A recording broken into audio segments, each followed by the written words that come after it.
Wah, panusmane jajalan. Butuhe bapakmu tak boyong itu apa ora? Nek ora entuk tak boyong aja nglakon dosa apa kira-kira kowe kuat nadai Kiai Nenggala. Kiai Kalogoro Barat. Ayo, kek pusakamu kuwi mutokke, Gong. Isih kendhe. Nang endi papan neter Katidayan? Diteter Baladewa apa Bagong sing tekaning pati? Gong. Ngopo kok mundur? Teratapane aku. Ah terus? Oke.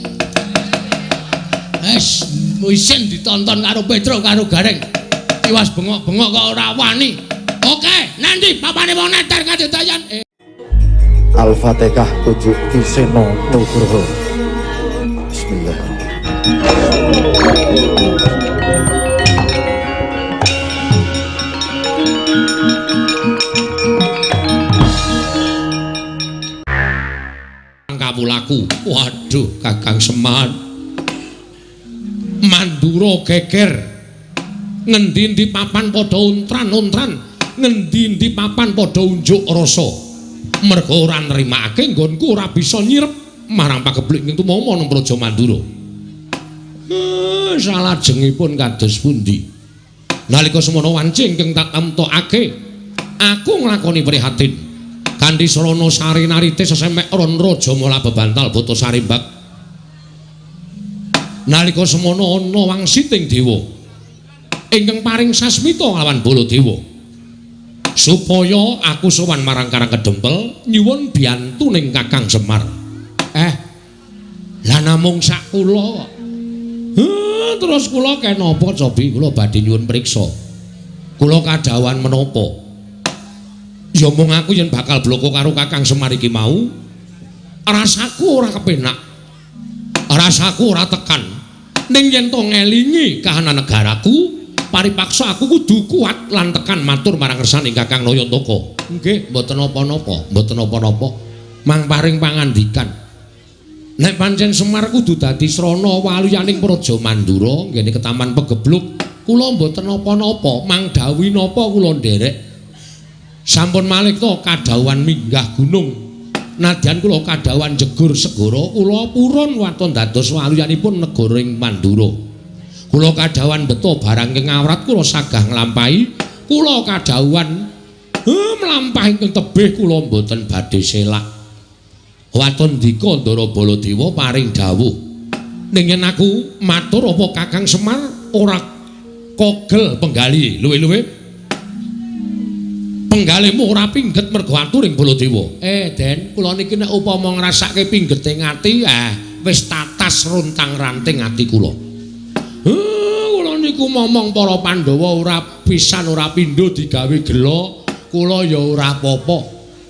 Momong Ndara Janaka ora pisan ora pindho digawe kagol ati kula ya ora pingget, ati kula ya ora serik. Upama kula niku ngopeni rasa mangkel, ngopeni rasa sing pingget teng ati, mbok menawa kula wis minggat saka Ngamarta. Kula wis wegah momong para Pandhawa. Ning gandeng tumrap Semar wong urip ing alam padhang menika, apik-apike wong urip niku nek linambaran sabar, tuwene ikhlas. Nadyan disebut niku gampang dilakoni angel. Ning apik-apike wong nek iso nglakoni watak sabar lan ikhlas niku dadi mantasaning menungso, dadi mustikaning titah. Mila monggo kula aturi paring dawuh Semar kapurih napa? Aja lara atimu aku tak matur marang sane Kyai Nayantaka. Nggih, mangendika, mboten napa-napa. Wanter dawuhing dewa ing tak tampa. Nalika semono metu marganing pasumenan. Sasmita dumeling tan ana ing karna swara ingkang tanpa wujud ngandhakake yen to aku kudu iso mboyong marang Kakang Semar prapteng negara Mandura. Lah kersane nek mung diboyong wae kula purun mawon. Terus sakniki kula memperjelaske mawon. Kersane napa? Napa Semar teng mriku ajeng ken ndongani? Napa Semar teng mriku ajeng ken ngabulke napa? Niku rak cethane dadi kula nggawa uba rampe saka omah menyan dupa lan sak piturute supaya mengke teng mriku mboten pripun-pripun, mboten golek-golek lan sak piturute. Kakang Semar. Kula. Wah, rasaku kok ora mentala. Ampun ngoten lho. Sampeyan nek mboten mentala ngiklaske patine kawula pirang-pirang saben dina mati nyawa kawula Mandura ming perkara sampeyan mboten mentala sampeyan ngiklaske patine kawula sampeyan. Saya ala, saya elek kanalindran sampeyan, saya mboten prayoga cacating para kawula teng sampeyan le dadi nalindra. Kakang Semar. Aku Mboyong Semar, putrane negara Mandura dawuhing dewa. Dina samengko Semar kudu dadi tumbal ana negara Mandura, Semar. Mesti lho. Kowe arep ngopo, Bagong? Kowe arep ngopo? Sik, Pak, meneng wae. Ora usah omong kowe. Iki nek ora sing nanggapi aku ora gayeng iki, Pak. Kowe sinuwun Mandura, wis ngerti. Aku wis apal. Iki ya bendaraku, ya pepundhenku. Kok cetha banget omongane. Semar, kowe atagon ning Mandura arep tanggo tambal. Gosok kupinge. Apa Gong tambal? Tumbal. Hah? Tumbal. Tumbal apa tambal? Tumbal. Tumbal apa tambul? Tumbal. Tumbal? Saya nesu aku. Penyakit. Gugu karepe dhewe. Nek ora digenahke Petra iki mau aku basa apik-apik karo sampean. Nek bareng digenahi karo Panakawan sing jenenge Petra, kakangku. Nek Semar arep digawe ning negara Mandura nggo tumbal, weh lah. Kewanen kowe ling ngucap. Aku jane ora mentala, Bagong. Ning piye meneh negara Mandura mbutuhake Semar. Semar ki menungsae, udu sapiye? Semar ki menungsa. Bapak Semar ki menungsa tur dadi pengarepe Pedukuhan Karangkajembel. Nah saniki kula tak takon karo sampean. Sampean entuk wangsit saka sapa? Saka dewa. Dewa ki cetha jenenge sapa? Bathara sapa? Wah, nek bab kuwi aku ora ngerti. Kuwi mung swara tok. Wah iso uga kuwi mung swara tip. Utawa wong jajal sound system. Aja kepenak kowe watoni wara. Kowe tapa merem to? Merem. Kowe le tapa ora ndelokke sapa-sapa to? Ora. Lah, kuwi kowe le tapa nang ndi? Ning Sanggar Pamelengan. Sanggar Pamelengan iki kiwa tengene ning omah ora? Ana. Lah aku ngerti wong nyetel sound system. Udu swara dewa. Lah kok dadi kowe ngawur arep mboyong karo Semar Gagabranganamaya.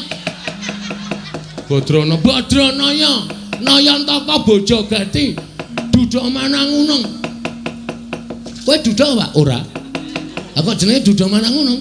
Wis rasa cerewet kok ngono kok takokke ora. Goleki rondo, Pak. Moh. Kok duduk Manangunung goleki rondo engko nggoro aku. Wis.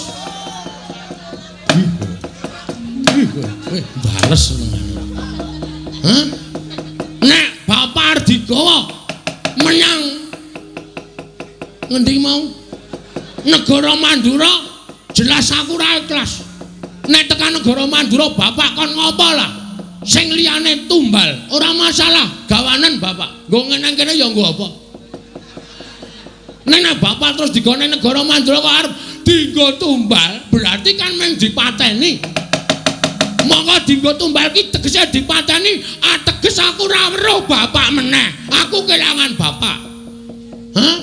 Terus kowe tenang-tenang.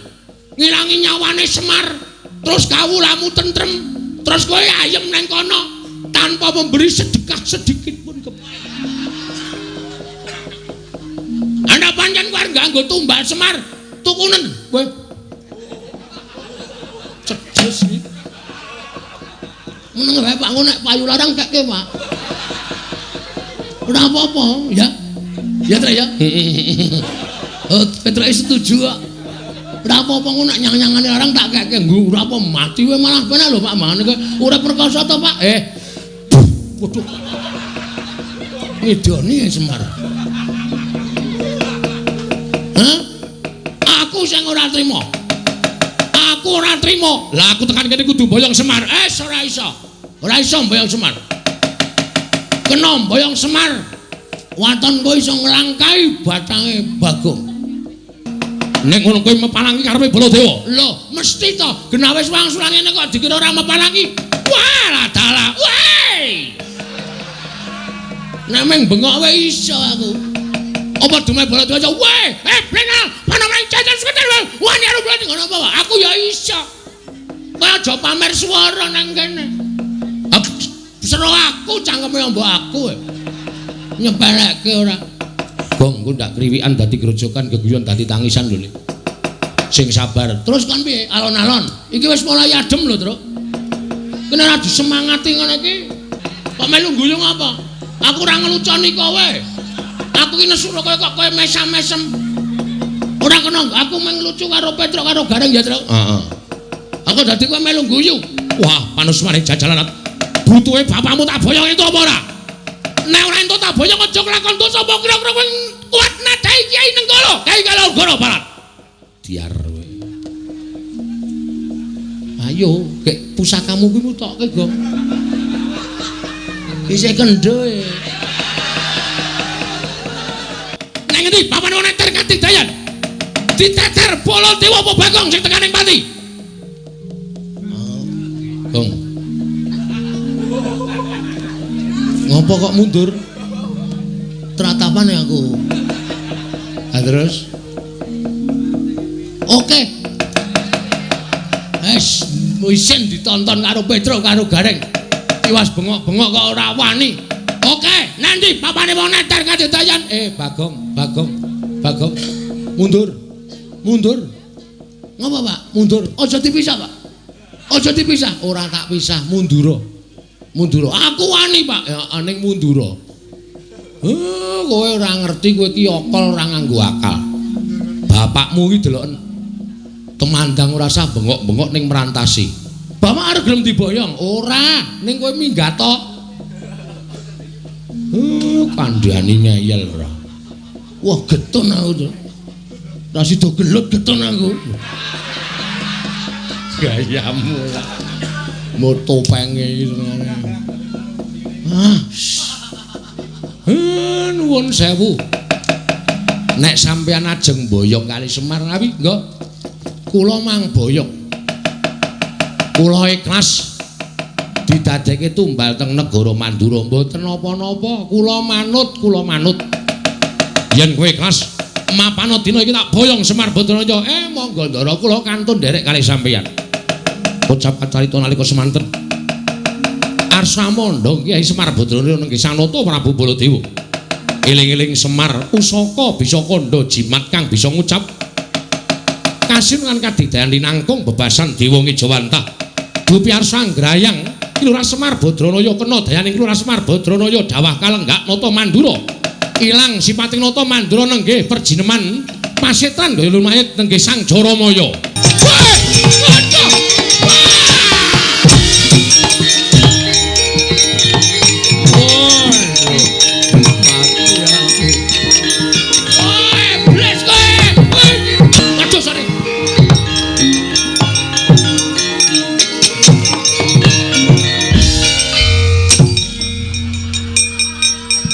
Ya ngawur to, Gong, saking mempeng kowe.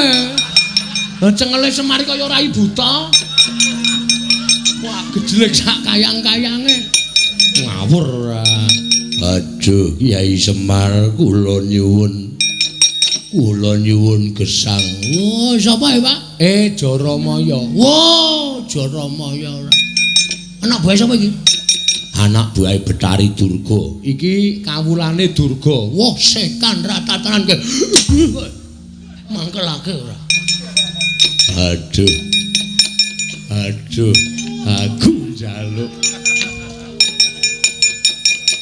Aku njaluk urip Semar.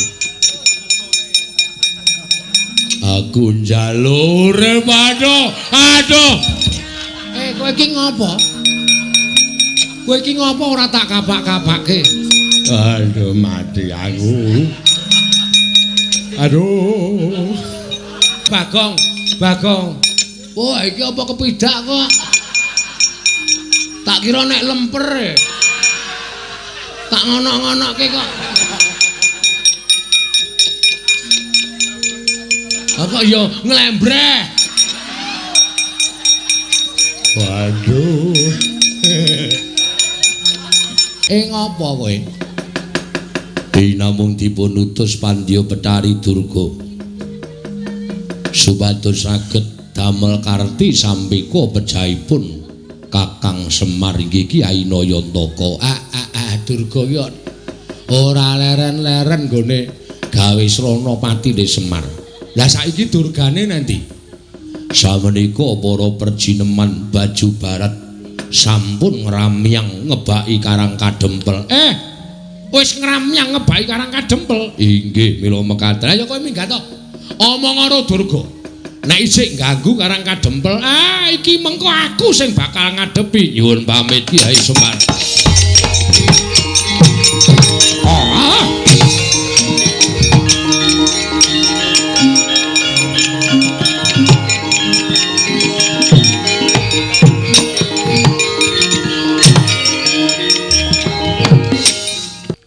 Jebul leres ngendikanipun para sepuh sami nyebataken wong sing arep duwe gegayuhan kuwi cobane mesti enggal teka. Jebul niki wau sinuwun Mandura ketoke blegere nata Mandura bareng kula sebda lah kok wujud Jaramaya matur nek Durga kali sak wadya balane pun ngramyang teng Karang Kadempel. Wi ladal. Lah terus sampean pun sago bantu kula to. Mula perkara wadya balaning Betari Durga niki kula pasrahke sampeyan kalih anak-anak kula. Kula tak ngrantam sarta kula tak mikir napa sing kula butuhke. Mengke supaya anak-anak kula sing golek. Oh ngono kae. Nggih. Ya nek pancen kaya ngono aku kari manut. Wis tak rampungane karo Kakang Garukaca, Kakang Antarja. Ning ya aja lali, kakek ya tetep kudu melu ngawat-awati kelawan tandange putra-putra Pandhawa iki kae. Nggih, ampun kuwatir. Kula tansah ngampi-ngampingi kalih sampeyan. Nala Gareng Petruk Bagong, kowe krungu dhewe Karang Kadempel diancam karo balane Betari Durga. Mongko balane Betari Durga kuwi bala sing ora ketok, sing do ngati-ati. Mungsuhmu bangsaning jim setan priprayangan sing watake angkara budi candala. Kawula padha dikon supaya tata-tata samapta ing gati sawiga ing diri. Nala Garengmu benga pedukuhan kabeh lawange kon nginep dhuwure kon menehi janur. Kanthi carana kaya mengkono ora bakal di leboni karo bangsaning Betari Durga. Petruk karo Bagong ngulatana ndaramu nek ana apa-apa matur aku. Oh nggih Pak. Nggih pangestuaken dawuh. Wis ndara-ndara kula pasrahke nggih Den. Ya kek nyuwun pangestu. Kyai Semar nyuwun pangestu. Kyai Semar nyuwun pangestu. Nggih ngatos-atos. Mugi-mugi lebda ing karya ndara. Sumasa ping rasa jati.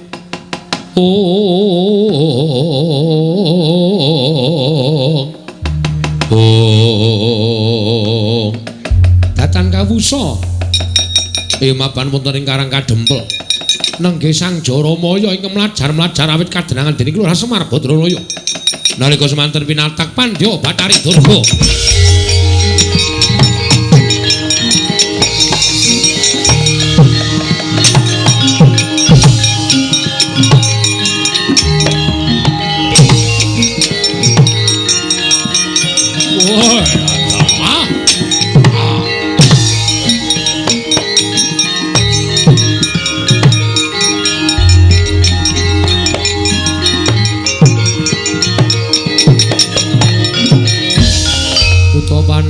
Tata gati wisraya Indriyaksa sara maruta pawana pana margana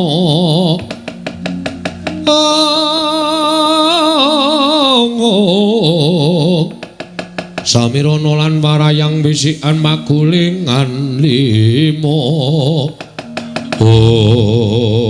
Batobat Jaramaya wonten dawuh Pandya Betari. Gurawalan nggonmu mlayu saka ing Karang Kadempel. Para gage matur piye kabur kawusananing nggonmu Sesinglanata Mandura. ingkang wiganti bisa mboyong lawan Semar Badranaya. Oh, ladal. Panjen Semar menika mboten saged dipun sangga entheng. Ngatanipun nadyan sampun sesinglon nalindring Pandura parandene gagar wikar tenantuk karya. Kula kadenangan dening Kyai Semar nalika kula badhe ngrangsang boyong dhateng Kyai Nayantaka. Kedadak wonten hawa panas inggeng tumama wonten rangganipun ingkang putra pun Jaramaya. Wekasan babar sejatining wujud kados Jaramaya kados ingkang putra menika. Tumuli kadenangan dening Kyai Semar Badranaya. Tobat. Yen ngono wis pon Semar ngerti ento para baju barat wis mapan ana ing Karang Kadempel. Sampun. Jernyatanipun kula sampun waloka kaliyan Kyai Semar bilih Kanjeng Pandya Betari Durga sampun beta wadyabala ngramyang wonten ing Karang Kadempel. Tobat. Yen ta pancen kaya mengkono ibarate kaya dene wong nyabrang kali. Wis tekan tengah Jaramaya, maju ya klebus, mundur ya klebus kepareng Paduka. Aku ngebal ketapake para wadyabala berkasaan dandang mangore supaya ngampyak marang Karang Kadempel.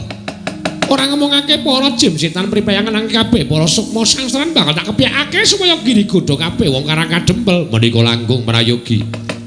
Kowe ngetakno wadyabala menungso saka ing dandang mangore supaya ngejak perang Karang Kadempel. Lho niki ngestahaken dawuh Paduka Pandya Betari.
Nanging Prawadyabala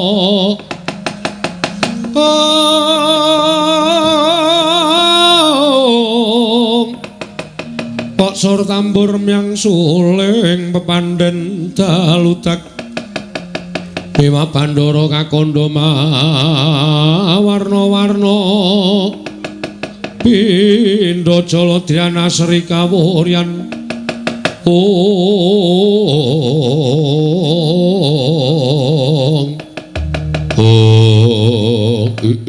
ladala ibu wonten menapa ngawi sangganing para berkasaan kula nyadong dawuh Kanjeng Ibu kula nyadong dawuh Kanjeng Ibu kula nyadong dawuh Kanjeng Ibu kula nyadong dawuh Ibu kula nyadong dawuh Kanjeng Ibu kula nyadong jawuh wonten menapa ngawi sangyaning para jim setan priprayangan. Wadya bala dandang mangure. Ih, kula wonten dawuh. Ora sandadak wedi kang lan dina samengko Gandeng wis katenangan Jaramaya ngrenak utus supaya mboyong marang Semar Badranaya. Nanging tinemune nadyan Sesinglanata Mandura ewa dene mesa katenangan dening Semar. Mula kalah cacak menang cacak ibarate wong mlaku nyabrang kali wis tekan tengah. Bali ya klebus, maju ya bakal klebus. Iya. Kowe padha mapana ning Karang Kadempel. Susupana jiwaning wong Karang Kadempel. Supaya aja manut marang Semar Badranaya yen perlu waliken paningalik. Wong apik gawe nenala. Wong sing wis ala jlumprungna ana ing juranging kasangsaran. Lha inggih ngestaken dawuh. Lah ingaten para wadya kula dipun parangaken bidal mangkat dina iki. Ora sawedi kang ana apa-apa kowe matur Kanjeng Ibu ya. Inggih ngestaken kanca mangkat kanca budal.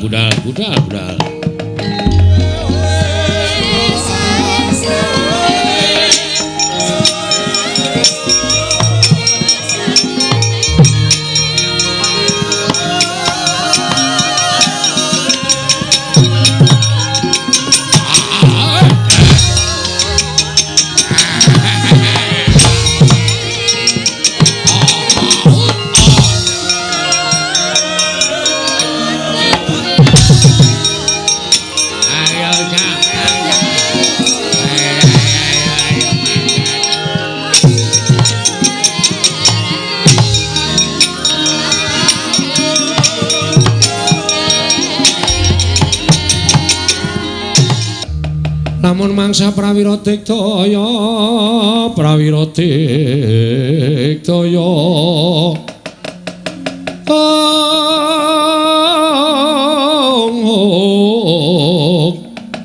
Ranangana magawe gelari rawang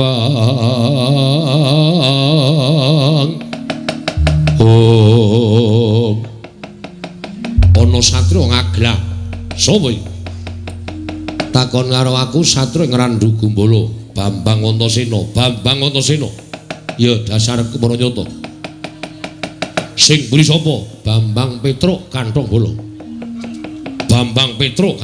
sing mburi dhewe sapa ana muni Bambang Janturan wis ora ana lho Gong tak ajar kuwi lek Bambang wis ora ana aku Bambang Bagong ora kok do nganggo Bambang kabeh iki ya men serasi kok ya panjenengan nganggo Bambang Antasena aku yo nganggo Bambang Petruk kene Bambang Bagong itu. Ah kae sing lagi teko kae Bambang Prastiwi. Wis ora iso diampet tenan dol. Yo arep perang kok ngrembug sapa-sapa ki. Men aku ki bebas kok nyambut gawe. Oh ya wis. Kowe wadyabala Dandang Mangure dasar Puranyata. Semar bakal tak boyong marang Dandang Mangure. Ayo boyongan Semar. Langkawana kuwandane Antasena lho kowe dadi pepalanging wong-wong Dandang Mangure apa abamu ora minggat tebak darah kene marganing patimu Singalena prapteng lalis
wong Karang Kadempel dibeteng karo anak-anak Pandhawa.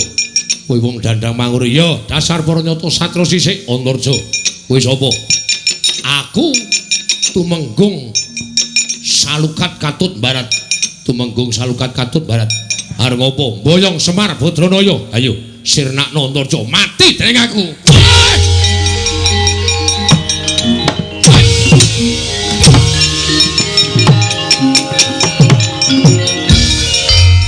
Cerdas. Perang rasa dadak kokean polah. Tak canda tak gomblesek ning jero bumi. Modar mesti wonge. Ngene iki lho, wong top ngene iki. Ora kaya adine dadak. Meseng-selke awak. Iya, Petro nggih. Mriko maju melih. Lho. Kok malah dawuh. Aku lho pasrah karo sampeyan. Adiku Gatotkaca durung nemanggang karya. Wah, dari iman marang ngaso ning antariksa kene. Nek ra tak celuk tuman wae. Kakangne ro adine wis nyambut gawe, sampeyan teng pundi?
Wadyabala menungso Dandang Mangure padha nungsang kuyang numbuk bentus.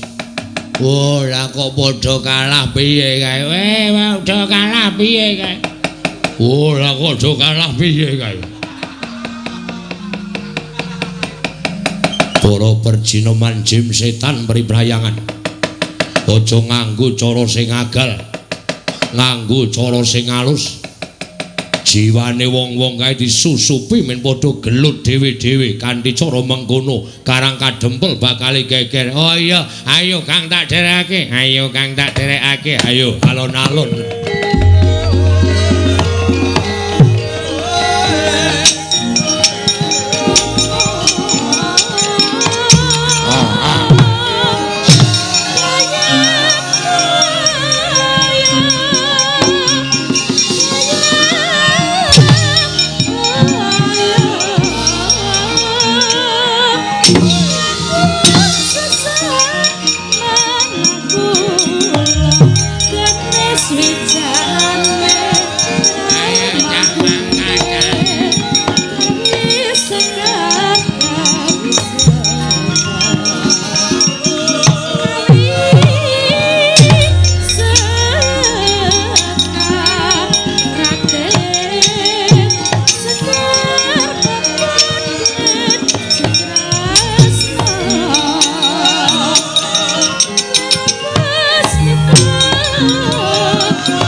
Kadempel katone kaya wis padhang.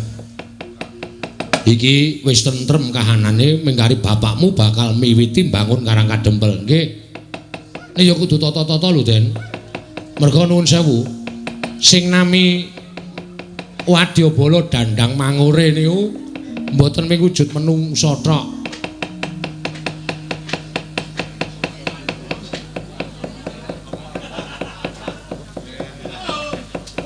Sing jeneng Wadyabala Dandang Mangurin niku mboten wujud menungsa tok. Ana demit, ana ula, ana kewan. Niku nek mboten prayitna ngati-ati ngrekoso sampean. Mula kudu sing prayitna ngati-ati. Yo. Bener kandhane Petruk Dimas. Yo, mula Kang saka kuwi aja nganggo netra lair tok, Kang, ning netra batin. Mergo aku ngerti Petruk bener apa omongane nek Wadyabala Dandang Mangure iki dumadi saka pirang-pirang perjineman yono, jim yono, berkasaan yono, setan yono. Mula kudu sing prayitna ngati-ati lho, Kang. Tan samar pamoring sukma sunukmaya winah ya ing asepi sumimpen telenging kalbu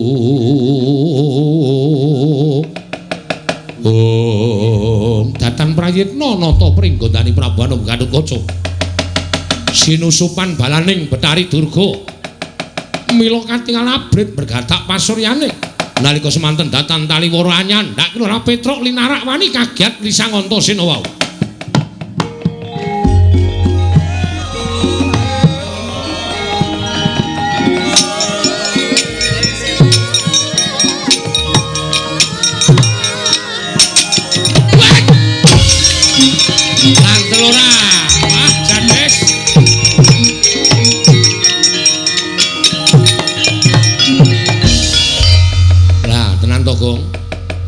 Aku ora wis omong to, Wadyabala Dandang Mangure iki ora mung agal ning alus ya ana. Nyatane Kakang Garukaca ora ana apa-apa kok Petruk dicandak gulune ditekak dilarak kaya ngono kae. Pun nengke mawon men mudhar sisan. Ora kok kok Petruk kok mati. Ben Petruk iki utang aku ora tau nyaur. Men tekak Ndara Garukaca aja. Kae ya Kakang nek nganti ning apa-apa engko ndrawasi tak kandhani. Ha terus piye-piye? Manut aku. Doyak, Gong. Doyak supaya Petruk aja nganti mengko dipateni karo Kakang Garukaca. Nek nganti dipateni ngrekoso perkarane dadi liya mengko mati dening aku kowe.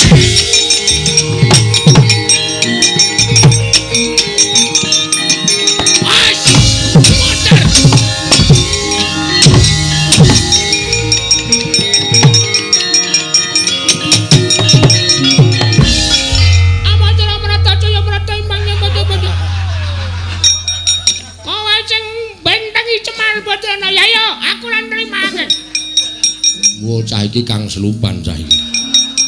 Kok dadi suarane cilik kaya ngono. Apa Sulamrata? Imbang yen padha-padha. Oh, ora lunga saka jiwane Bagong aja kelakon dosa mungsuhmu aku lho kane.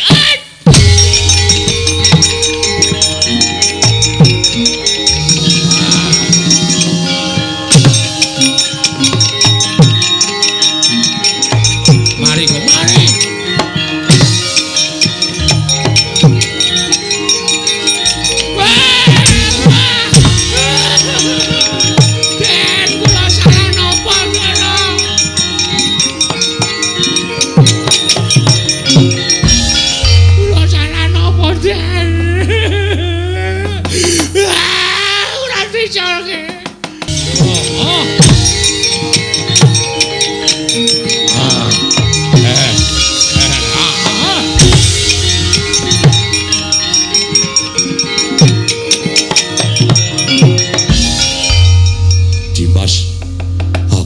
Apa? Kakang ora prayitna. Aku wis omong to nek balane Brayu Durga iki ora mung ngagalan tok, ning alus ya ana. Sajahe Kakang disusupi karo balane Durga, kowe nekak Petruk. Petruk. Mbah. Petruk aku ora ngerti apa-apa. Ora ngerti apa-apa kok cetha. Lagi teko kok cek gulune ditekak dilarak. Kalau mencinge pindah. Aku njaluk ngapura. Wis lho, rasa dadak. Iki Kakang Garukaca mau diangslupi. Lho, sing angslupi sapa? Balane Betari Durga. Oh, niki pun sadar dereng. Wis. Bagong mau ya heeh. Nggih napa? Heeh. Nek ora tak tulungi Bagong mau ngamuk ora karu-karuan. Mripate abang. Ha iki mati dereng. Tajar dasmu lho. Kowe ngapae? Jare Kang Slupan, wis mau ya nyok. Antil sisan. Jarene Kang Slupan kok jarene. Wis mari kok ya, Gong. Wis mari ya. Tak kira nek isih Kang Slupan ya. Iki mbebayani lho, Truk. Nggih. Kowe mlayu ning omah kono. Terus takon karo bapakmu njaluk donga nggo ngusir demit. Nek nganti engko demit ora do diusir, karang kademel ora tentrem. Saniki, nek ana demit mengko diusir nganggo japa mantrane bapakmu. Ya, Gong, ya. Ya.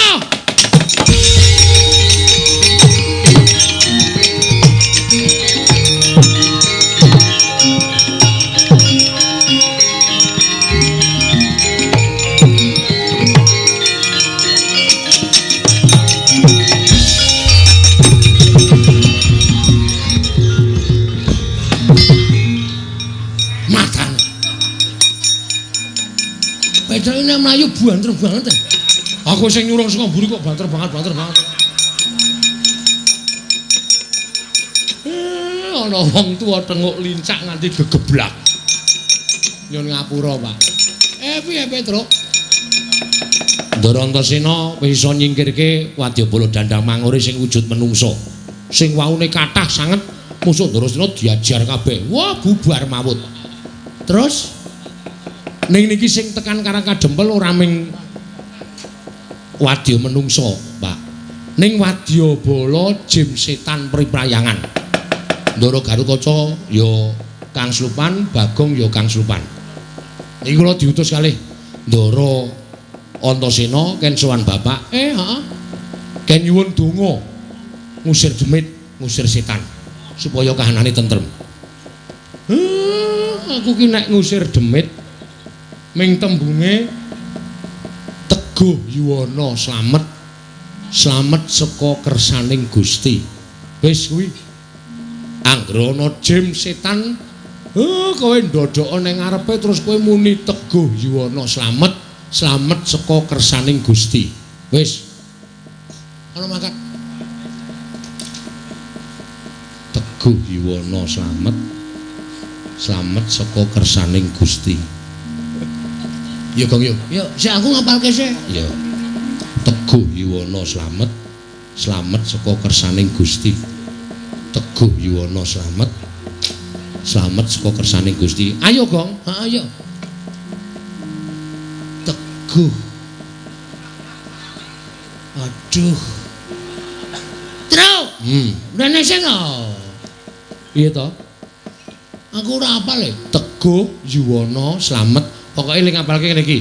Teguh nang ngene Yuwana, terus nang ngene slamet saka kersaning Gusti. Oh iya. Teguh Yuwana slamet saka kersaning Gusti. Teguh Yuwana slamet saka kersaning Teguh. Waduh. Yuwana, walah.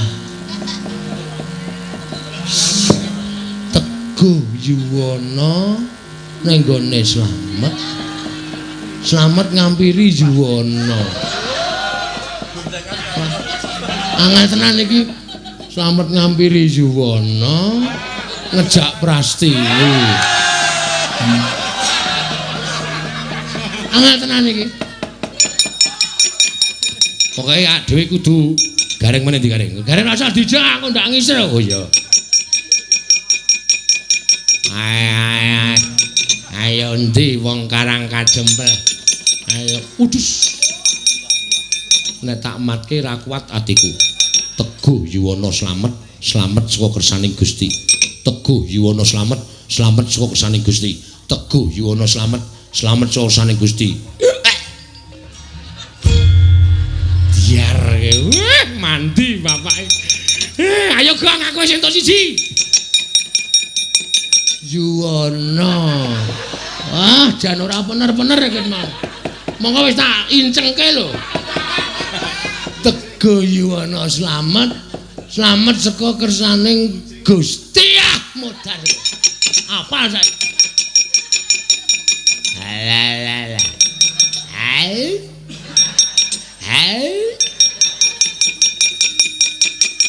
Ojo.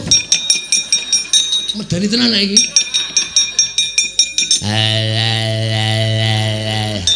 Tega Yuwana. Aduh. Tega Yuwana slamet. Slamet utang Teguh.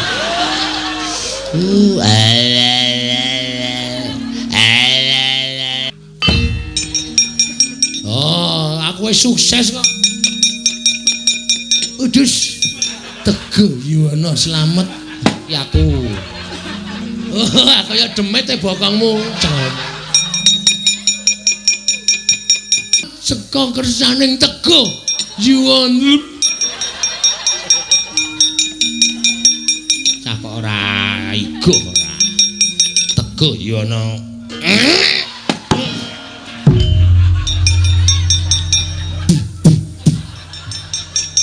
Dian. Tak cokot ta, Reng? Heeh. Teguh Yuwana. Oh, Bapak. Sapa-sapa arep dirapali, sapa-sapa arep dirapali. Paliyane, Pak. Liyane Teguh Yuwana angel tenan asli. Tenan, Pak.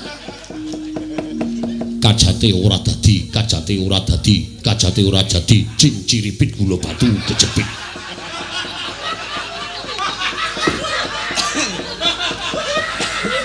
Kajate ora dadi, kajate ora dadi, kajate ora dadi, cing ciripit gula batu kejepit. Oke. Nah iki apal aku.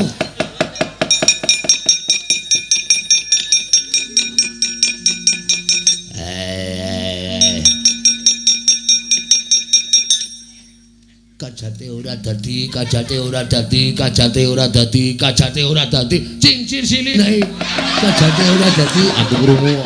Kajate ora dadi, kajate ora dadi, kajate ora dadi, cing ciripit. Ha iya. Piye balenono. Kajate ora dadi, kajate ora dadi, kajate ora dadi, cing cirsilit. Heeh, pancen iya. Ha iki memelas e. Durga, kula wonten dawuh Kyai. Ora. Jansane ngopo to? Kowe iki wis cinadang dadi dewaning panggodha pangrencana. Ya bener kowe iki mesti duwe pakaryan ngganggi godha marang titah. Ingkang wis bener lempeng lakune kudu mbok enggokake. Tur kowe mbawahi sangganing para berkasaan kowe iki duwe wadyabala jim setan. Nek golek pangan ya golek pangan sing pernah, aja kok ganggu gawe karo katentremane menungso sing padha urip ning jana loka. Elinga yen to saperangan wadyabalamu kuwi uripe pancen sih sinian antaraning menungso lan bangsaning jin. Ning aja sok ganggu gawe karo menungso.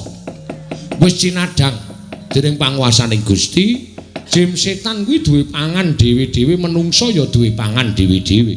Ora kena suk-sukan rasane. Aja nganti kowe ora arik marang kamardikaning menungso. Namung kepengin madosaken tedha baju barat ingkang dipun arah menyahipun Kyai Semar Badranaya. Lah apa kira-kira kuwi do tedas mangan dagingku apa piye? Apa kira-kira do seger ngombe getihku? Nek kira-kira baju baratmu ki do seger ngombe getihku, wareg mangan dagingku.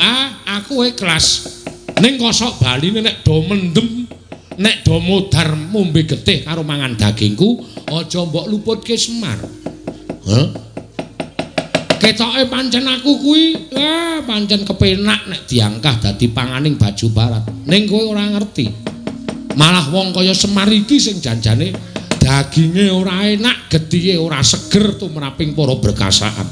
Golek pangan sing apik-apik, aja ndudul kamurkaning Semar. Nek nganti aku engko muring aku nesu, tak kumbala geni dadi apa kowe sak wadyabalamu. Semore reseka balik titiyane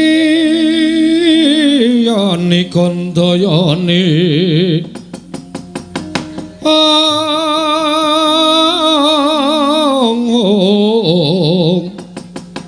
Titiyane kandayane.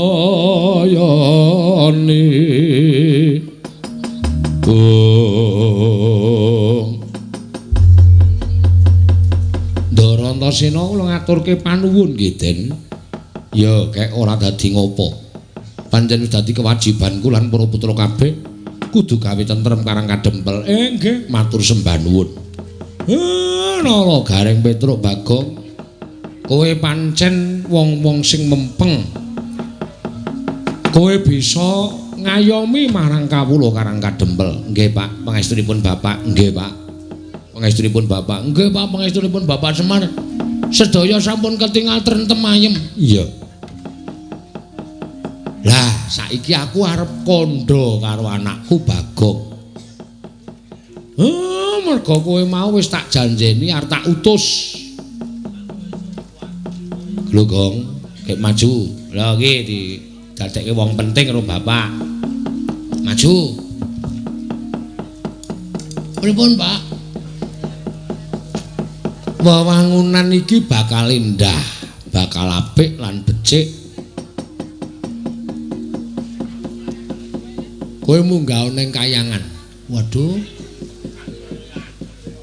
Tru? Kayangan ngendi, Tru? Ayo kono, dhuwur kono adu. Sago ora? Siap. Wani tekan kono, wantun. Nek wani kowe nembunga Bathara Guru, adikku si Manik Maya. Nek karang kadempel butuh winih. Ya kuwi pelem pertangga jiwa lan winih jambu dipa nirmala. Munggah njaluka Bathara Guru. Nek Bathara Guru ra entuk, omong nek sik dawuh Semar, aku ki kakangne Bathara Guru, aku ki Sanghyang Ismaya, kae Manik Maya. Teja Maya ki togok kae. Nek aku sing nembung Bathara Guru mesti menehake. Umpama mboten, upama Bathara Guru ora menehke piye ayo. Sak karepmu tak paringi Purbawasesa. Tenan? Iya.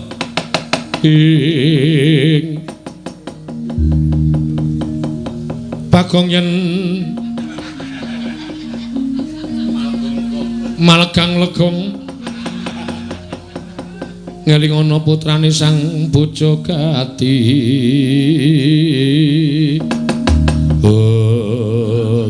Suluk ya ngawur Bagong.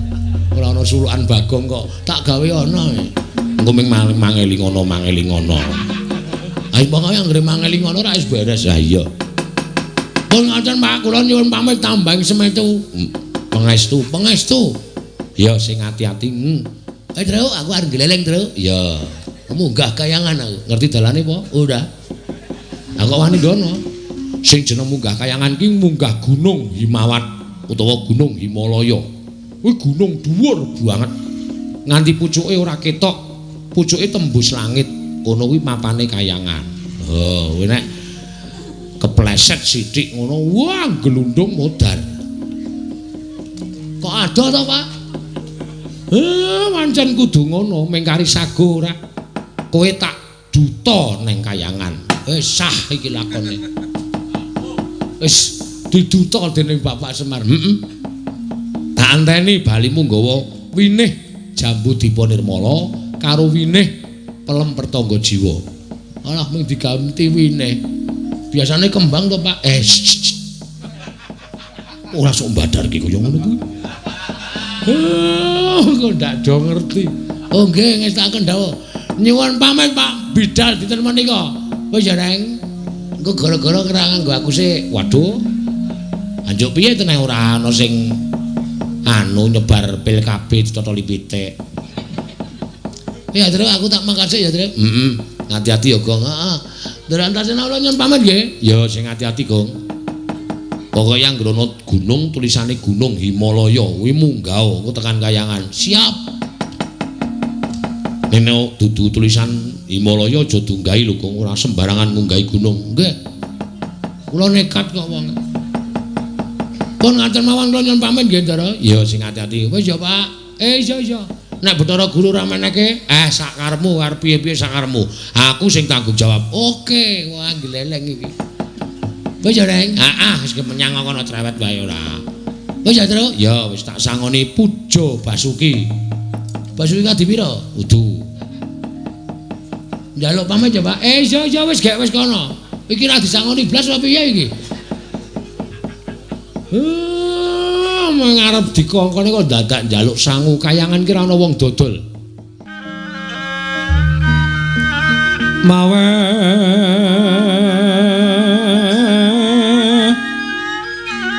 buka sawegung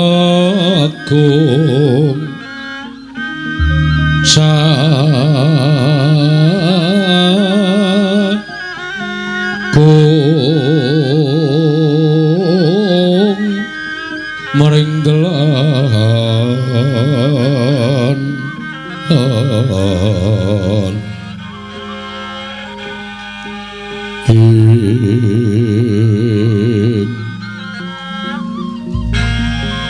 Iwan kanang mamut ngori cenaya kengret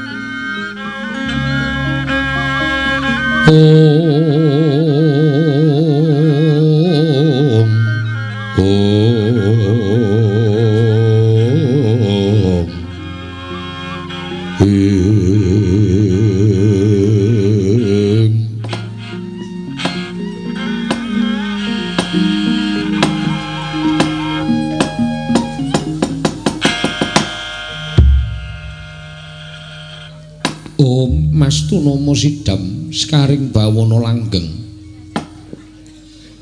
Kakang Narada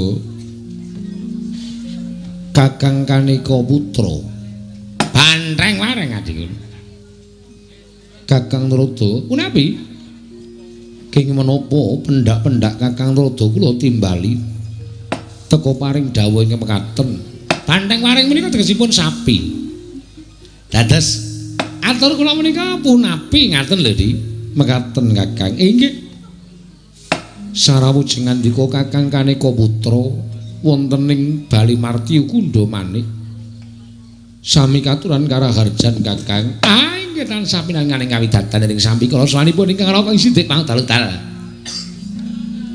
tansah manggih yuwana niskala namung parenga kula ngaturaken pudyastawanipun ingkang raka kunjuk ngersa paduka Adi Pramesti Bathara Guru kula tampi kula pun dinggo jimat paripe Kakang mboten langkung kasekecak nuanggen jengan dika lenggah inggih sampun mboten kirang prayogi Indra wonten timbalan prayoga nunggurira ngadhep ngarsa ulun Bathara Indra Ibu kulun sampun mboten kirang prayogi anggen kula ngabiyantu ngersa paduka Iwang Adi Pukulun kebareng kula ngaturaken sembah sumengkeming pangabektinipun ingkang putra kunjuk iya Bathara Indra luntompa karya bombong tias ulun ora liwat pangestu lun tumrap marang jeneng para kula Bathara Indra kula pun dinggo jimat paripe ndayan ing kasantosan Kakang Resi menapa ta darunanipun dene wonten hawa panas ingkang sumundul wonten ing ngawiyat akarya goreh oronging para Jawata miwah para widodara widodari menawi Kakang Narada mangertos menika saking dayanipun menapa Kakang perkencang waru dayang pak pong bu bolong kali codhe sapa sing gawe kekilapan menapa Adi Pramesti Bathara Guru menika dados dewaning para dewa nalindraning para Jawata teken dadak dangu dhateng raka ing sithik pangdalutal sampun malih wujudipun tidak swantah nadyan kutu-kutu walangatoga jinaring wonten ing panguwaos paduka Kakang Resi punapi kula menika nalindranipun para Jawata nanging Kakang Narada menika kamituaning kayiwangan kula mboten wantun nglangkungi dhateng wasesaning pujangga ing kayiwangan cara iki rayipun Manikmaya mboten mangertosi gara-gara menika dumados saking menapa lan jalaranipun menapa miwah tuk sumberipun saking pundi kula iki mboten mangertosi Kakang mlengking saking menika dinten sak mangke nanging kula pitados sak mangke Gusti tartemtu badhe paring pitedah sinten ingkang damel gara-gara ingkang ngantos sumundul wonten ing ngawiyat menika kala wau Kakang Narada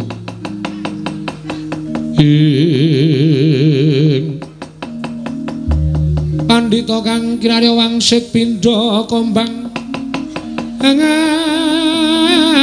ngajaping tawang susuh angin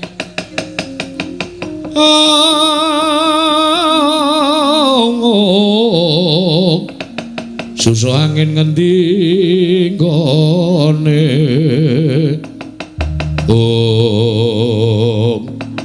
Kumarenggeng pirembaganipun para Jawa tumadaning Bali Mardi Kundha Manik.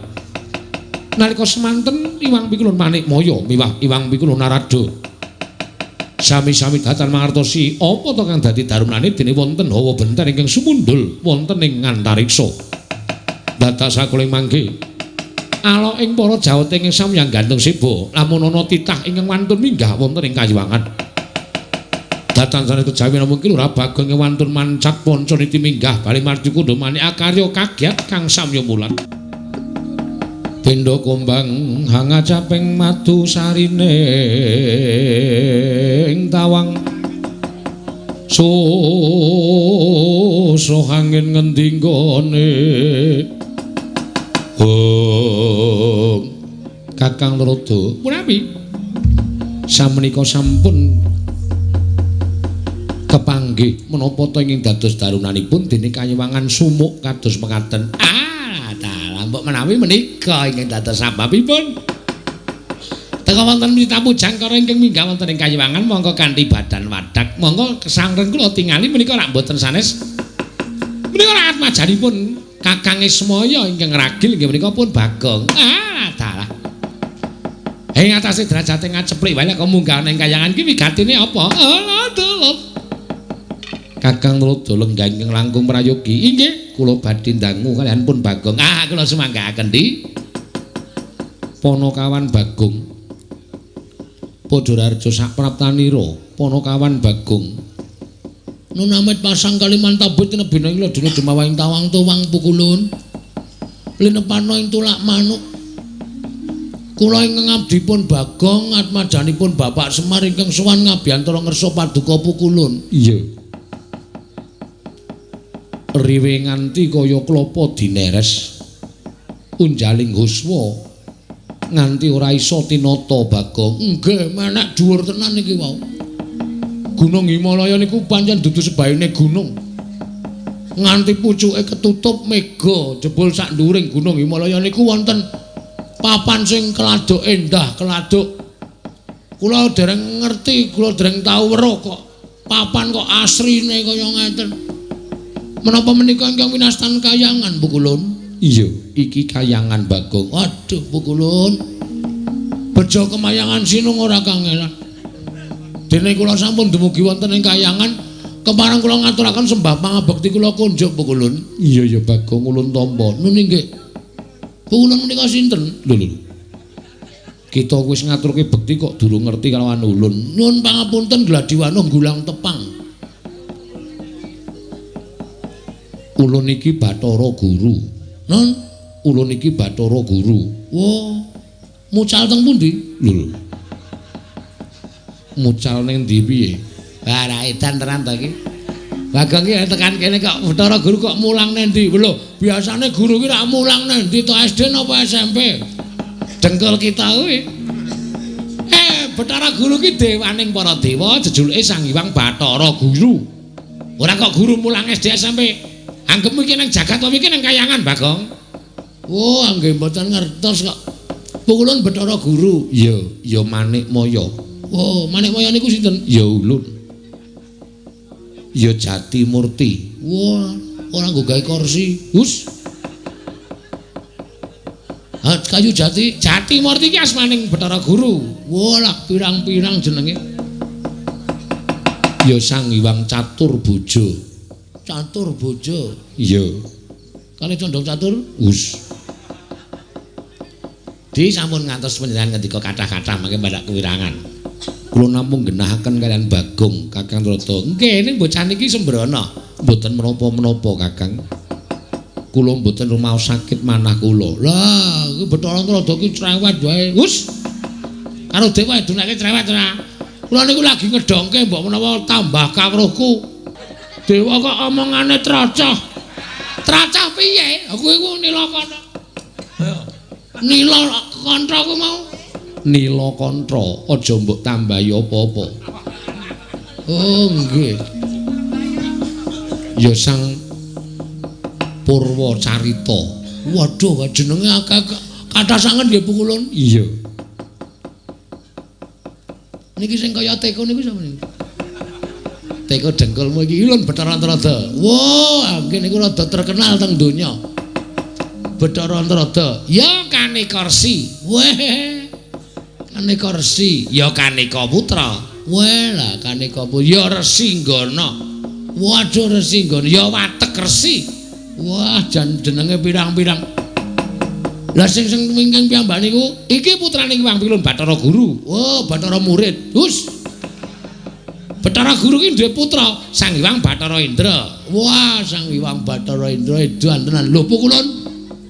Panjenengan niku dewa kok ora duwe rasa welas kalian kewan? Lho. Sebabe apa? Kok ancik-ancik sapi? Pukulun. Kula ingune mawon. Mengke mbok menawa manak. Wah, raitan tenan ta. Wah, iki titiane Sang Hyang Bathara Guru iki wujude sapi kok njurar dingu dengkulmu ora. Bagong, nun dalem Pukulun. Apa wigatine kita sowan ngabiyantara ning ngarsa ulun? Sepisan kula ngaturaken sembah pangabekti ndungkap angka kalih. Wale-wale menapa Pukulun kula menika dipun utus kalih Kakang Ismaya. Lho. Kakang Ismaya piye? Anu Bapak Semar. Iya, Kakang Ismaya. Nah, ngendikane Bapak Semar niku panjenengan niku adine Bapak Semar. Iya, pancen ulun iki adine Kakang Ismaya. Wah, mbok omong ket mau, Om. Lho. Kok njur Om? Bagong ora kurang ajar. Tetep Hyang Pilun Bathara Guru. Ah, Hyang Pilun Bathara Guru. Ah, wigatine Bapak Semar niku pengen bangun Karang Kadempel supaya luwih apik, luwih becik, sesarengan karo para kawula, sesarengan karo para pepundhen Pandhawa. Ning niki dereng dikabari. Iya. Supaya mujudake pedukuhan sing maju ing samukawisipun. Iya, Bagong. Kuwi becik nggih. Ning niki enten syarate jarene Bapak. Syarate apa? Syarate kula ken munggah enten kahyangan, ken nyuwun winih pelem pertangga jiwa kalih winih jambu dipa nirmala. Jarene niku dedaharaning para Jawata. Jawata niku mboten nanu dahar nasi sekul kalih jenang. Ning daharane niku pelem pertangga jiwa kalih jambu dipa nirmala. Napa betul Pukulun? Piye Bagong? Menapa leres? Iya pancen bener. Mila kula sowan wonten sanipun Hyang Pilun Manikmaya menika supados Hyang Pilun maringaken inggih menika winih jambu dipunimrala kalih winih pelem pertangga jiwa jeng kula beto teng Karang Kadempel nggo syarat supaya bapak niku rancak limbangun Karang Kadempel. Ngoten mawon terus bapak weling kalih kula. Kula matur karo bapak, "Pak, nek Pikulun Bathara Guru ora maringake Pikulun Bathara Guru mesti maringake kae adikku, nek aku njaluk mesti dheweke menehi." Ketratase ora, Pak. Wong ki ra ana rong pilihan, diwenehke apa ora. Ha nek ora piye? Nek ora kowe tak wenehi Purbawasesa. Sakarmu, kowe arep ngopo-ngopo ning kono sakarmu. Ngoten niku. Mila kula nyuwun dawuh saking Hyang Pilun Bathara Guru, winih niku ajeng diparingke napa mboten? Nek mboten kula ajeng nesu teng mriki. Kakang Pradodos pundi? Ah monggo, Bagong nek nesu edan ya wisan. Hasan semagakan monggo. Dos pundi saenipun? Monggo Pukulun. Lawuh dipun paringaken bangane kula nesu teng mriki, kula niku nek nesu nguyuh sak nggon-nggon lho Pukulun. Napa arep kayangan kok pesing kabeh iki mergo tekane Bagong ora bakal kelakon to. Terus pundi Pukulun? Napa dipun paringaken napa mboten? Nek mboten kula nesu tenan iki wis dinahi pelilah karo bapak. Ngono aku ana apa-apa, Pak? Aku sing tanggung jawab. Semar ngendika wonten niku. Dadi kula nek dikongkon bapak niku kula ora wedi karo sapa-sapa. Kula ajeng maringaken napa mboten? Nek mboten niku tenan kula wis ora nganggo petung-petungan apa-napa. Dewa sementen iki ajeng kula adepi kabeh. Kula mboten wedi.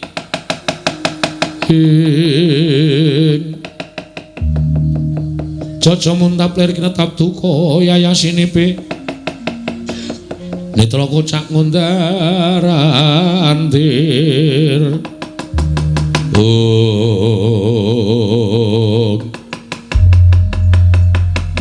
Bagong nun sing gedhe pangapura kita winih perlemer tangga jiwa winih Jambudipun Nirmala kuwi mboya kena digawa marang Marcapada. Mula kita balya matur kalawan Kakang Ismaya yen tapa kang dadi panjaluke Kakang Semar ulun ora nayogyani. Pripun niku maksude? Ora nayogyani pripun? Sampeyan ora maringake? Iya. Cetane kaya mengkono. Yen to winih pelemper tangga jiwlan winih Jambudipun Nirmala ora bakal prapteng ana ing Marcapada.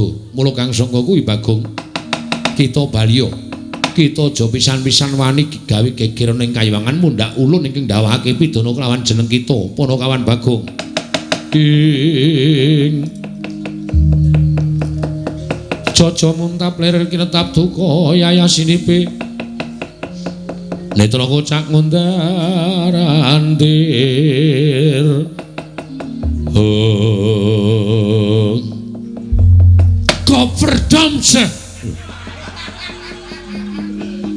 iki basa apa saiki iki londo nesu ngene iki dadi aja dipenging kula wis matur to kula nek sampean wani gondeli winih pelem gadung ora tayah anu winih pelem pertangga jiwa kalau winih Jambudipun Nirmala Bagong iso nek kana suteng kayangan monggo kula wis kebacut sago karo bapane nganti kula bali ora entuk gawe wirang bebarang mau ditaruh mana muka Bagong nek nganti aku bali ora gawa pelem pertangga jiwa Jambudipun Nirmala ming wineh lho pukulun ming rong wineh mawon kula betane wangsul sampeyan ampun pelit-pelit dadi dewa kok pelit ming dijaluki titahe kok ora entuk mong sing jaluki kakangne dhewe hah Kakang Trada wis monggo kula mboten melu-melu kula mboten tumut-tumut melu-melu agajune tenan aku wis ngene iki tenan aku ora apa-apa tak pangan kabeh anggere muni nesu nganten iki kula nyemelangi lho pukulun. Tenan kula mboten bae-bae. Nek sampean mboten maringake pelem pertangga jiwa Jambudipun Nirmala wujude winih aja takon dosa. Bagong ngamuk teng mriki obrak-abrik kayangan Suralaya legane atiku.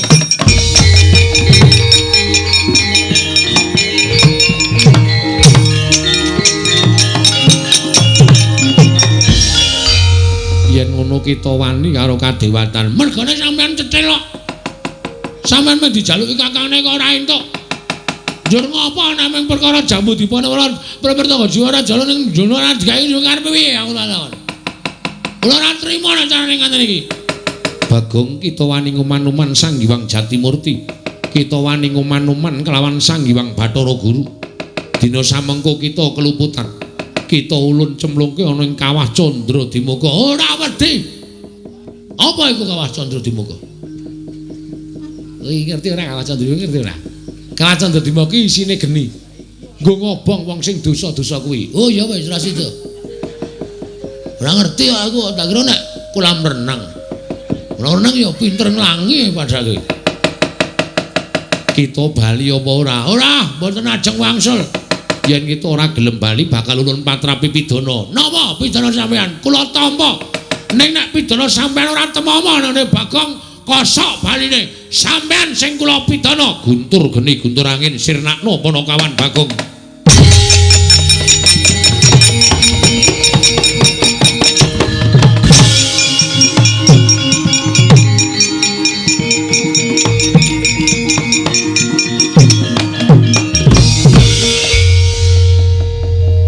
Sampean kok metu ancare? Wah, mati ora tayang. Lagu iki. Pripun, Dik? Guntur geni guntur angin namung ketingal tok mboten wantun nandilat dhateng pun Panakawan Bagong. Mergi kula ngertos. Guntur geni guntur angin menika saged lebur dhateng titah menawi titah menika saestu lepat. Ning nek titah menika mboten klepetan dedosan, niatipun sae. Namung merga Adi Pramesti Bathara Guru menika awel maringaken wujuding pertangga jiwa Jambudipun Nirmala ngaten menika. Piyambakipun boten purun nglebur dhateng titah menika kala wau. Aduh Kakang Trada kata kula sumanggaken. Pukulun. Ini peringatan terakhir. Peringatan terakhir. Niki wau napa Kulun? Guntur geni guntur angin. Lho, sampeyan wis ngetokke guntur geni guntur angin. Ateges sampeyan wis benar-benar tegel karo Bagong. Sampeyan wis pancen mentala karo Bagong. Terus saniki nek kula ora mentala karo sampeyan, njur piye nasibe Bagong? Kake ora? Ora kake, tak jodak kayangan legane atiku.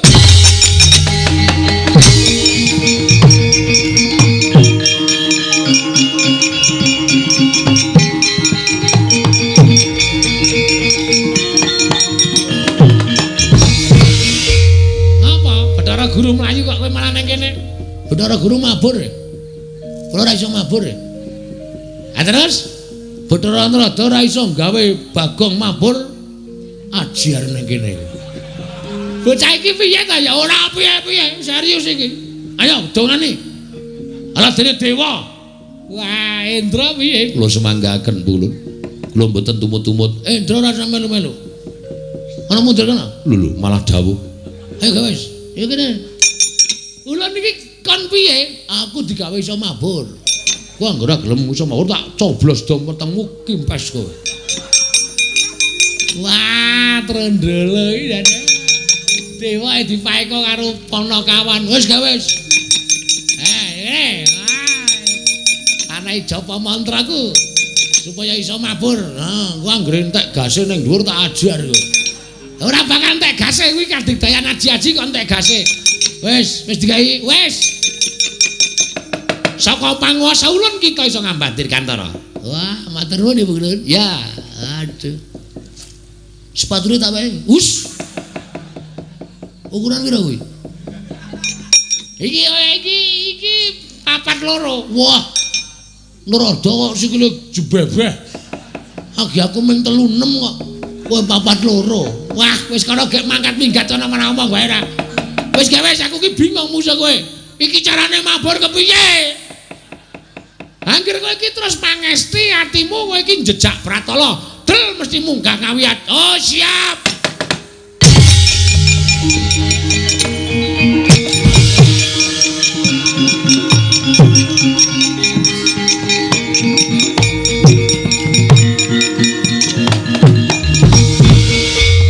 Perkencang marudayang Pak Pong. Setemene wong tuamu ki ya kebangetan kok Indra. Inggih Bu Ulun. Lah ing atase Kakang Semar ki menjaluk winih Plempertangga Jiwa karo Jambu Dipanirmala. Lah ora dikeparengake mongko ming wujuding winih. Kayangan ayo pirang-pirang. Lah mesti gawe dak-dak ning pasulayan wis ben. Mbah mengko piye dadine? Ulun ora kepengin ngerti. Inggih. Kang Bakur meksa kayangan. Monggo Bu Ulun kula dherekaken. Bapatoke ngayam mono merak mangwuking pagakan.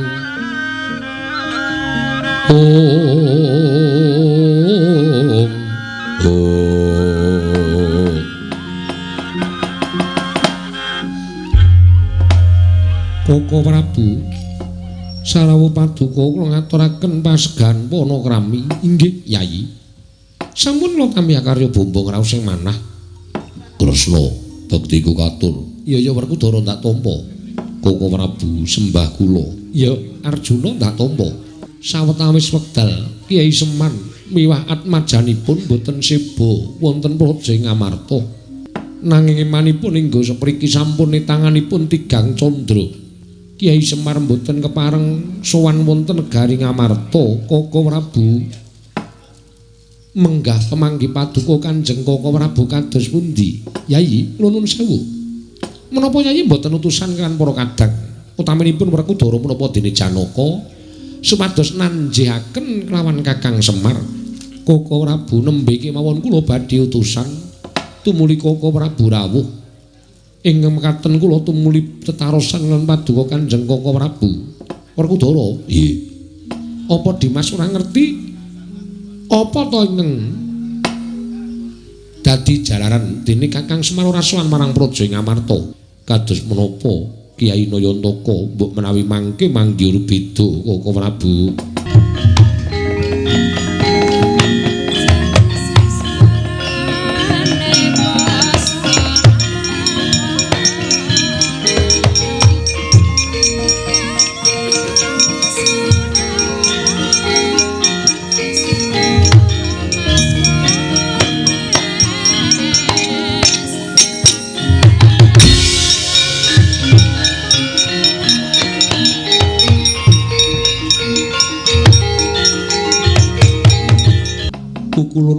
kanthi kanyana-nyana paduka tedhak wonten ing negari Ngamarta. Kulon kula ngaturaken sembah pangabekti kula kunjuk. Iya Puntadewa Luntampa. Kulon kula ngaturaken sembah pangabekti kula kunjuk Kresna Luntampa. Guru kakekku aku ngaturke sembah. Iya Werkudara Luntampa. Kulon kula ngaturaken sembah. Iya Arjuna Luntampa. Menapa ta darunanipun dene paduka Pukulun kraya-raya rawuh wonten negari Ngamarta. Puntadewa kula wonten timbalaning ngadhawuh aja kaduk ati kajeron penampa yektine prapta ulun ora nedya miji dhateng sowan kita nanging ngerti yo nggih dina samengko kayiwangan pindhane kaya wis dudu wujuding kayiwangan merga saka polah gawene Panakawan Pandhawa. Polah gawenipun Panakawan Pandhawa kados pundi kepareng paduka Hyang Adi Pukulun. Nanging ulun ora ngeparengake tumuli Bagong ngamuk punggung eloke ing atase wis ulun patrapi utawa ulun dawahi saka kadewatan. Boya tumama ning awake Bagong dina samengko mutha-mutha kelawan panjenengan ulun. Mangsa Barong Pandhawa nggone ngelingake kelawan Panakawan kita. Werkudara, nggih. Janaka wonten dawuh. Wis trewaca dawuh panjenengan Hyang Adi Pukulun Bathara Manikmaya Dimas. Panakawan Bagong elingna aja nganti kurang ajar karo para Jawata. Wah, yo.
Saking godha sang guru kula yen amutusa sang Sri Bagong dalem.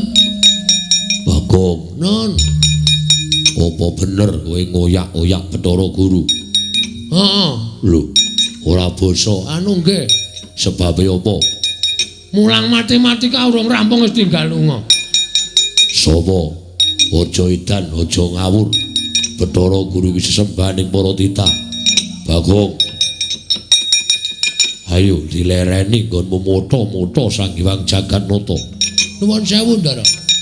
Nek Bathara Guru niku maringake winih Pelemper Tangga Jiwa Jambu Dipanirmala mongko sik njaluk Bapak. Niku kula ora apa-apa, kula ora arep mamon, ning Bapak wis paring dawuh karo Bagong. Nek Bathara Guru ora menehake sakarepmu Purbawasesa pasrahke karo kowe. Nah, niki kula menggunakan hak wasesa saya. Purbawasesa kula, mula kula nggunakake cara supaya Bathara Guru gelem maringi Pelemper Tangga Jiwa Jambu Dipanirmala. Terus kowe saiki tak dawuhi supaya leren. Ora iso. Sire ora iso karepmu piye? Tetep kula ngoyak Bathara Guru. Bagong, Nun, aku sapa? Belum. Karo awake dhewe kok lali iki piye? Mbok priksa. Priksa ndasmu. Wah, Rubendara kurang ajar. Lah wong karo awake dhewe kok aku sapa? Lah ya aku jenenge wis lupa ingatan. Lupa. Wong edan ora kena dijak guneman sing apik-apik. Wose kowe gelem mendho apa ora? Mboten. Wose kowe gelem leren apa ora? Mboten. Bagong, Nun. Aku sapa? Wah, loro sing edan iki wis. Wong loro do ra eling ora awake dhewe-dhewe. Kowe gelem leren apa ora? Mboten, pokoke Bathara Guru mana? Bathara Guru pundi? Kula ajeng kepengin Jaluk pelem petangga Jawa jambu dipane mala. Nek ora gelem leren tak idak mutar. Lho. Kowe lah. Kok dadi kaya ngono kowe? Aku ki abdimu malah kowe ora ngewangi aku. Ngewangi Bathara Guru. Leren ora. Ora leren jangka kowe. Iya aku ya wan.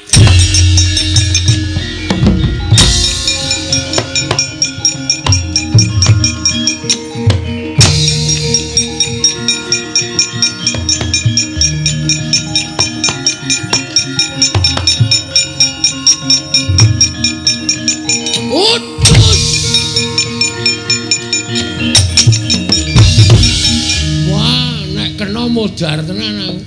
Pecah sirahe mbok yakin wis to. Iki nek ra mulih none bapak tak pasrahke bapak ya aja wani lho bapak apa piye masaku.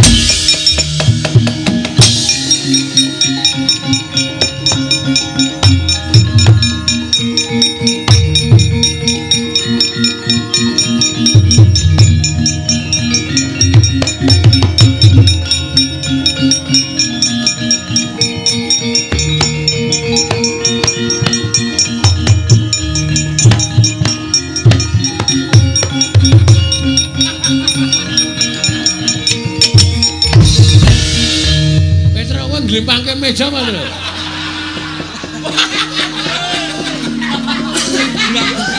Ora. Aku soalane sing glodak ki ngomong apa? Kowe nang omah kon jaga omah mah glimpang-glimpangke meja. Wah, antil bodar.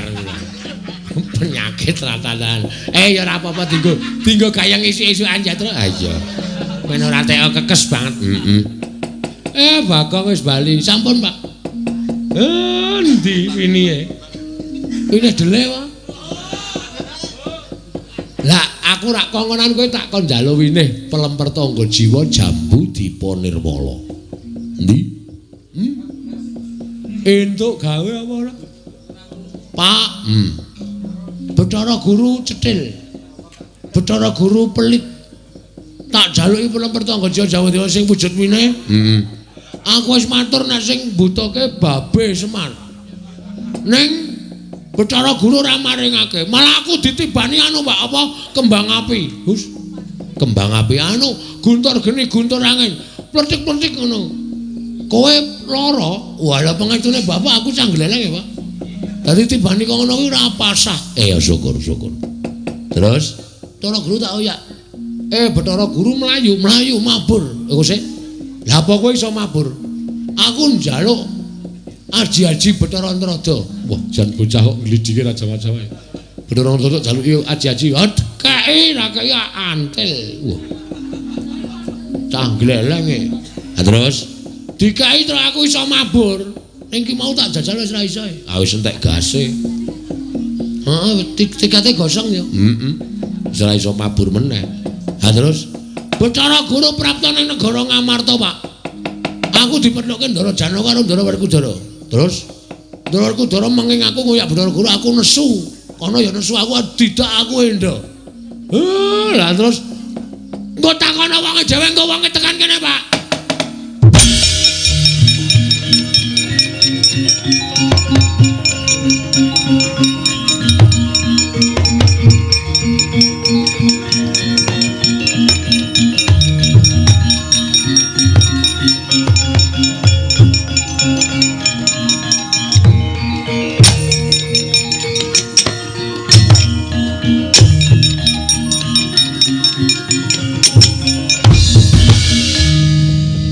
Ndara Janaka ya Semar. Ndara Werkudara ya. Kok do mlajar-mlajar ngoyak sinten? Ngoyak sapa? Ora wani ngomong. Do wedi lho Bapak. Kula niku takon kok do meneng mawon, do ngoyak sinten? Ngoyak Bagong. Terus anak kula. Iya. Ajeng dinapake? Gajul ndase. Kandhane ngeyel kono ora ngoyak-oyak Bathara Guru kok ngeyel. Endi Bagong? Kene pasrahno awak bandinge. Ambiar. Lho Gong sing wani omongan Ndara Werkudara. Kene nek wani. Lho. Ambane aku rono kadoan kowe rene. Wah, ae menungsane. Areng apa? Rene, kowe rene. Wah, kowe rene. Kowe rene tandangi. Wah, Kamas sampun. Sampun. Kowe iki mbok ora cerewet ngapa ta? Nek kowe doyak tenan modar tenan kowe. Bapak ngalang-alangi. Ra sudi. Oh, Semar sepatu. Kula sing kokonan Bagong. Pancen niat kula njajal kali Manikmaya. Kula niki wit seka dadi wujud Semar nganti tekan seprene meniki durung tau ngrasake sithik mawon kanikmataning Suralaya. Lah kok kula niat pengen njaluk winih mawon lho. Hajeng kinarya srana anggen kula bangun Karang Kadempel kok Bathara Guru malah ora ngentukke malah mentala karo Bagong niku sampean nek iso menggalih sakniki mang petung sing bener kula napa Bathara Guru pancen cah siji nika nek kalih kula Sri Anaten guru niku nek kalih kula pancen ora duwe rasa tresna sing ana gething kebul sengit mula pendak-pendak kula duwe gawe kula duwe gegayuhan mesti Bathara Guru niku mesti ngrepoti laku kula. Ngopo Gong beker-beker iki ora. Kang Slupan munyuk terus. Wah. Kang Slupan munyuk ya sak karepmu. Kang Slupan apa-apa sak karepmu ora. Ora ana apa-apa kok mere.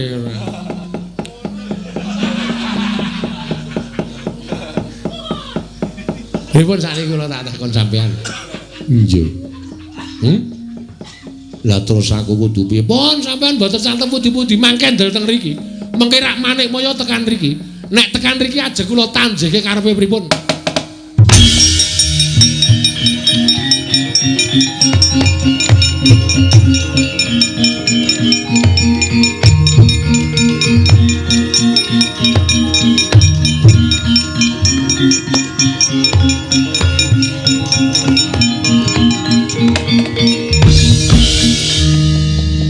Saiki rasa caturan karo Bagong, caturan karo Semar.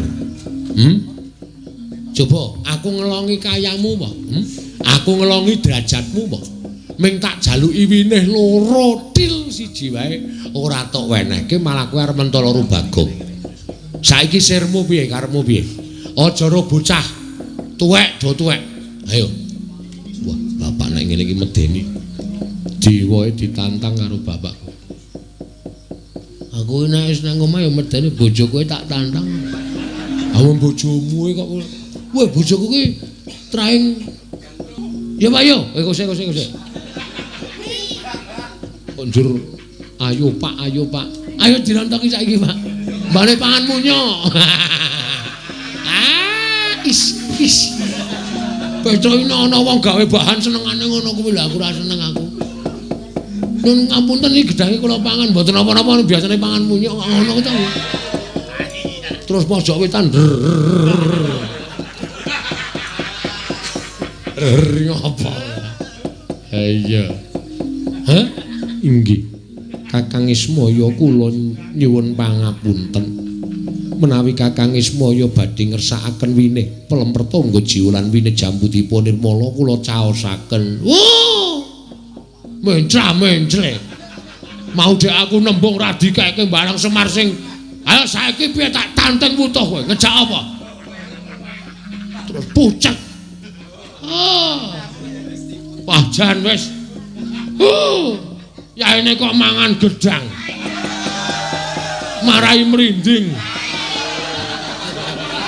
Iki apa to ya? Sir-sirane aku. Mangan gedang kok sir-siran. Marai ran jenak-jenaki wong mangan aku. Oh yaene iki anggere ana siji mangan gedang, loro mangan kacang ki rasane kaya. Ulun caosaken Kakang. Ngono kuwi lho.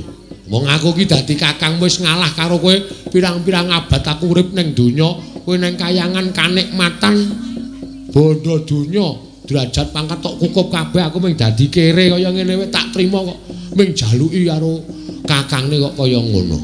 Oh ngono kuwi lho Om. Waduh. Om sapa? Om Guru. Guru. Adine bapak to? Heeh. Aku wis glegekan terus ya, Tru. Ah iya. Irungku bundet e. Sedot ireng. Antil dasmu. Kaya bayi kae lho. Irung butute irung lha karo mbokne di ngono kae. Tak Tru.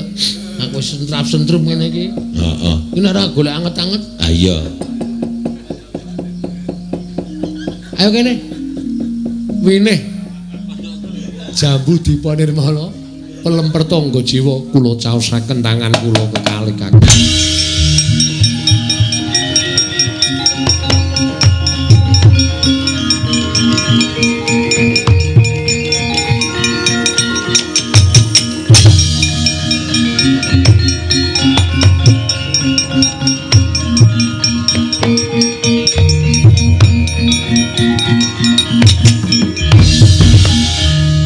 Ribut ki bentuke kaya ngapa to, Pak? Ora entuk. Kowe ora wenang nyawang winih jambu dipanirmala, winih pelemper tangga jiwa. Ndelika, ndeloki kok ndelika. Wah, ndeloki. Ush.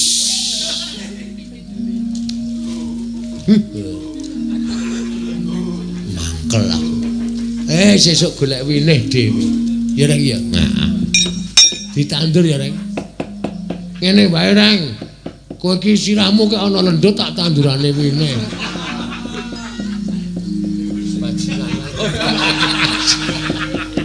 Aku nganti jengkel lho rasane omong wae gek ming waton ngawur le omong. Lah nek ora ngono aku kule dicintai iki mergo kuwi lho. Ha iya. Kowe lah Sinuwun Dwarawati. Iya, Bagong. Iya. Pripun to, Kakang Semar nedya mbangun apa? Karang Kadempel niki ming supaya mecut rasaning para kawula sak Karang Kadempel gelema supaya bebodro rumiyin. Nek wis bebodro niku mengke ming kari ngrasake kepenake. Oh, ngono nggih. Ya, Kakang Semar muga-muga kabeh mau dadi sarana pamecut tumraping para kawula sak Karang Kadempel enggal gumregah supaya papan kene bisa tambah reja, tambah endah lan setemah bisa ngrawake para piyayi-piyayi saka mancanegara. Monggo dipun wiwiti kanthi ucap bismillah mugi saged kalaksanan, Ndara.